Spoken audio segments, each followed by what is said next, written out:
Katniel, isang paglalakbay sa puso ng mga Pilipino. Ang tambalang Katniel, na binubuo nina Catherine Bernardo at Daniel Padilla, ay hindi lamang basta isang pangalan sa mundo ng showbiz sa Pilipinas. Sila ay naging simbolo ng pag-ibig, pagkakaibigan, at inspirasyon para sa maraming Pilipino. Sa loob ng maraming taon, ang kanilang mga proyekto, mula sa telebisyon hanggang sa pelikula, ay nagdala ng kagalakan, luha, at pag-asa sa mga manunood. Nagsimula ang kanilang tambalan sa teleseryeng Growing Up noong 2010 kung saan agad na napansin ang kanilang chemistry.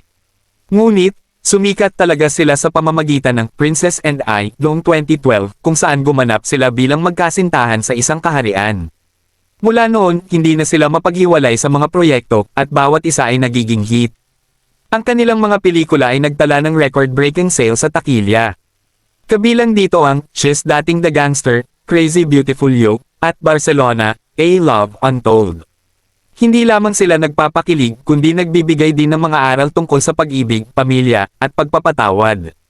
Ang kanilang pagganap ay palaging pinupuri dahil sa kanilang natural na chemistry at dedikasyon sa kanilang mga karakter. Bukod sa kanilang mga proyekto, kilala rin ang Katniel sa kanilang advokasya. Sila ay aktibong sumusuporta sa iba't ibang charity organizations at nagtataguyod ng edukasyon para sa mga kabataan.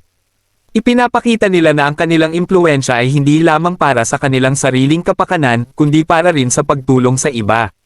Ang kanilang relasyon sa totoong buhay ay isa ring inspirasyon. Sa kabila ng kanilang kasikatan, nanatili silang grounded at tapat sa isa't isa. Sila ay naging matatag na magkasintahan sa loob ng maraming taon, at marami ang humahanga sa kanilang pagmamahalan at respeto sa isa't isa.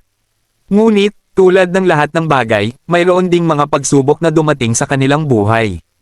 Kamakailan lamang, kinumpirma nila ang kanilang paghihiwalay na nagdulot ng lungkot sa kanilang mga tagahanga.